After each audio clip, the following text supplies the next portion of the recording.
Hello friends, NCERT के lecture series में आप सभी का स्वागत है। आज हम करने वाले हैं ज्योग्राफी क्लास 6 का चैप्टर 3, जिसका नाम है पृथ्वी की गतियां।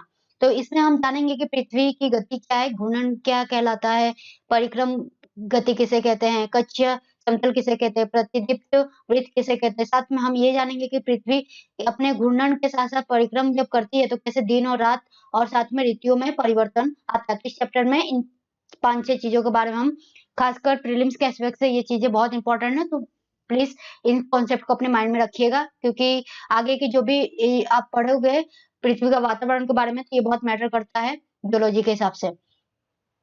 तो जो पहला है कि पृथ्वी का घूर्णन किसे कहते हैं। तो होता क्या है कि पृथ्वी का अगर आप डायमेंशन लो तो पृथ्वी एक तरह से ऐसे लंबवत आकार में है और वो कुछ तिरछी है। मान लीजिए कि पृथ्वी ऐसे तिरछी अपने अक्ष पे लटकी हुई है। तो इस तरह से होता क्या है कि पृथ्वी जब अपने अक्ष पे लटकी हुई है, ये दो तरह की गति करती है। एक तो खुद अपने स्थान पे रह के ये गति करती है, ऐसे ऐसे ऐसे। साथ में ये जब सूर्य के चारों ओर भी अपनी जगह पे चलते चलते और ऐसे सूर्य के चारों ओर भी गति करती है। तो जब ये अपने जगह पे गति कर मतलब घूमती है तो उसको कहते हैं घूर्णन, और जब वो सूर्य के चारों ओर गति करती है तो उसको कहते हैं परिक्रमण। अब यहाँ पे देखिए कि कक्षीय समतल किसे कहते हैं। तो जैसे कि मैंने बताया कि पृथ्वी क्या गोल है, यहाँ पे एक पृथ्वी है और एक गोल है। ये गोल होती पूरी तरह से तो कोई दिक्कत नहीं थी, पर होता क्या है कि पृथ्वी एक्चुअल में क्या है कि इस तरह से पूरी तरह से ऐसे आप सीधी नहीं है अपने स्थान पे, बल्कि वो थोड़ी तिरछी ऐसे झुकी हुई है। तो ये झुकने के कारण क्या होता है कि उसका अक्ष बनता है, और इस अक्ष के कारण ये दो तरह के अक्ष बनाती है।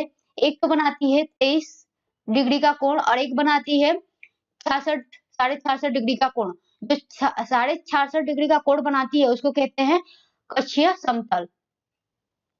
अब होता क्या है कि पृथ्वी सिर्फ इस तरह से पृथ्वी के सूर्य से प्रकाश पाती है, और वो क्या होती है कि एक हिस्से पे सूर्य का प्रकाश पड़ता है और दूसरे हिस्से पे अंधेरा रहता है। तो सूर्य का जो सामने वाला भाग होता है पृथ्वी के सामने का, मतलब यहाँ पे सूर्य है और पृथ्वी के सामने वाला भाग, यहाँ पे प्रकाश रहेगा और इसके अपोजिट में जो भाग रहेगा वो क्या रहेगा, अंधकार रहेगा। तो इस तरह से जो वो पृथ्वी के यहाँ पे जो दिन और रात, सपोज कि यहाँ पे सूर्य है और ये प्रकाश दे रहा है और यहाँ पे पृथ्वी है, तो ये जो सामने वाला भाग पृथ्वी के जितना प्रकाश आ रहा है इसको कहेंगे, और इसको आधा जो डिवाइड कर रहा है, मान लीजिए कि यहाँ पे प्रकाश का भाग एक एक सीमा के बाद खत्म हो जा रहा है और वहां से अंधकार शुरू हो रहा है, तो यहाँ पे जो ये डिवाइड कर रहा है दिन और रात को, उसको कहते हैं प्रदीप्त वृत्त। यानी वहां पे एक तरह का गोल बनता है जो राउंड होता है, जैसे कि राउंड मतलब कि यहाँ से आधा भाग और पीछे से आधा भाग, इस तरह का आधा वृत्त बनाता है, इसको कहते हैं प्रदीप्त वृत्त। यानी एक सामने पृथ्वी के जो सूर्य के सामने भाग रहेगा वो उजाले का रहेगा और उसके अपोजिट वाला भाग अंधकार का रहेगा। तो इस तरह से पृथ्वी अपने अक्ष पर एक अक्ष पर पूरा घूमने के लिए 24 घंटे का समय लेती है। घूर्णन के समय काल को पृथ्वी का एक दिन कहा जाता है। 24 घंटे को एक दिन कहते हैं और उसी को क्या कहते हैं, पृथ्वी की दैनिक गति। जैसे कि यहाँ पे बताया कि देखिए पृथ्वी एक्चुअल में ऐसे तिरछी है, ये जो नॉर्थ और साउथ का बताया कि इस तरह से थोड़ी झुकी हुई है, पर इसको क्या किया है कि यहाँ पे सीधा करके बताया गया आपको डायग्राम में। यहाँ पे अगर इसको पृथ्वी को सीधा कर दे तो जो कोण बनेगा इसके तिरछेपन से, इसको बोलेंगे कि प्रदीप्त मतलब कक्षीय समतल कोण, और इसको बोलेंगे जो आधे भाग पे यहाँ पे सूर्य की किरणें बन रही हैं, जहाँ पे प्रकाश है उसको बोलेंगे, जहाँ पे प्रकाश है और प्रकाश नहीं है उन दोनों को डिवाइड लाइन कर रही है उसको बोलेंगे प्रदीप्त वृत्त। यहाँ पे वृत्त कहने का मतलब है कि यहाँ से एक लाइन बनी, इसका अपोजिट में एक लाइन होगी, तो इस तरह से एक गोल बन रहा है और इसी गोले को कहते हैं प्रदीप्त वृत्त। अब जो पृथ्वी अपने स्थान पे सीधी ना होकर थोड़ी तिरछी घूमी हुई है, तो इसको जो नॉर्थ और इसके अंतिम छोर को दक्षिणी ध्रुव, यानी ये छोर जो होता है इस तरह का पॉइंट यहाँ पे, इसको उत्तरी ध्रुव, और जो दक्षिणी भाग का अंतिम छोरा होता है उसको दक्षिणी ध्रुव कहते हैं। अब पृथ्वी का जो परिक्रमण करने का सूर्य के चारों ओर मान लीजिए पृथ्वी 24 घंटे में तो अपने एक स्थान पे घूम ही रही है, उसकी दैनिक गति कहलाता है। लेकिन जब पृथ्वी सूर्य के चारों ओर घूम रही है, तो उसको परिक्रमण कहा जाता है, जैसे कि हमने पहले देखा। लेकिन ये जो पृथ्वी ना क्या करती है कि सूर्य के चारों ओर, यानी सूर्य इतना बड़ा है कि उसके एक गोले को कंप्लीट करने के लिए अपने कक्ष में रहते हुए, ये इसका कक्ष होता है, यानी यहाँ पे एक बैलेंस होता है गुरुत्वाकर्षण बल का, जिससे कि पृथ्वी इसी लाइन पे बार-बार घूमती रहती है। और इसी लाइन को पूरा कंप्लीट करने में पृथ्वी को ऐसे 365 दिन 6 घंटे लगते हैं। इसमें से हम पूरे साल को हम 365 दिन काउंट कर लेते हैं, और जो 6 घंटे होते हैं उसको छोड़ देते हैं, उसको काउंट नहीं करते। और ये 6 घंटे को हर चौथे साल पे जोड़ा जाता है। जैसे कि चौथे साल पे लीप वर्ष आता है, तो लीप वर्ष में क्या होता है कि 28, नॉर्मली हम 3 साल तो 28 दिन फरवरी को काउंट करते हैं, लेकिन चौथे साल पे लीप वर्ष होता है, उसको हम 29 दिन कर देते हैं। यानी 6-6 घंटे 4 बार जोड़ोगे आप, तो 6 चौक 24, यानी 1 दिन बढ़ जाता है फरवरी में, इसलिए उसको लीप वर्ष कहते हैं। अब यहाँ पे आपको समझना है कि ये सूर्य है बीच में, और सूर्य के चारों ओर पृथ्वी घूम रही है। लेकिन पृथ्वी का आपको आकार भी ध्यान में रखना है कि पृथ्वी क्या है, गोल तो है, ये गोल है, लेकिन गोल होने के साथ-साथ वो थोड़ी झुकी हुई है, यानी थोड़ी तिरछी है। इसलिए उसके नॉर्थ और साउथ जो दोनों ध्रुव हैं, वो तिरछे होते हैं, ओके? ऐसे सीधी होती तो कोई दिक्कत नहीं था कि एक भाग पे होता कि दिन हो रहा है, एक भाग पे रात हो रहा है, लेकिन ऐसा नहीं है। पृथ्वी क्या है, तिरछी है, तो उसके तिरछा होने के कारण सूर्य की किरणें क्या होंगी कि थोड़ा-सा ऊपर वाले भाग को कवर करेंगी, और साथ में जो बड़ा भाग आ रहा है झुका हुआ, उसको भी कवर करेंगी, जैसे कि यहाँ पे आपको आकृति में दिख रहा है। तो इस तरह से आपको तिरछा रख के पृथ्वी के नॉर्थ और साउथ पोल को रखना है ध्यान में। तो जब पृथ्वी इस दूरी के सामने आती है पृथ्वी के, तो इसको कहते हैं उत्तरायण, यानी जब दूरी इसकी बढ़ जाती है। और उत्तरायण का मतलब होता है कि पृथ्वी का जो उत्तरी ध्रुव है, वो सूर्य के सामने हो, यानी उसका अधिकतर भाग जब सूर्य के सामने होता है, तो उसको उत्तरायण कहते हैं। और इस तरह से क्या होता है कि दक्षिणी भाग क्या होता है कि नीचे चला जाता है। तो नीचे जाने के कारण यहाँ पे सूर्य की किरणें नहीं पड़ेंगी, और नहीं पड़ेंगी तो क्या होगा, वहाँ पे ठंडी रहेगी, यानी धूप नहीं पहुँचेगा। उसी तरह से अगर सूर्य की किरणें उत्तर में है और वहाँ पे धूप आ रहा है, तो वो वहाँ पे क्या होगा, ग्रीष्म ऋतु होगी। अब इसी इसी चक्र का अपोजिट इस वाले भाग पे है कि जब इस एक चक्र पूरा करने के बाद 6 महीने बाद जब पृथ्वी इस कंडीशन पे आती है, इस पोजीशन पे आती है, तो उसका उत्तरी भाग क्या होता है कि पीछे चला जाता है, और दक्षिणी भाग आगे आ जाता है।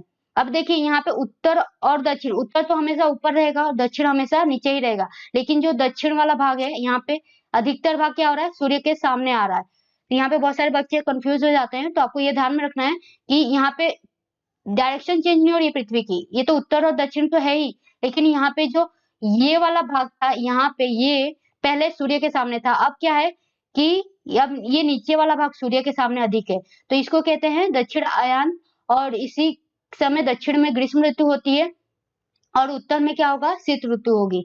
अब ये दोनों तो आपको इसके अपोजिट में समझने हैं। साथ में अब यहाँ पे क्या है, दूरी अधिक है, राइट?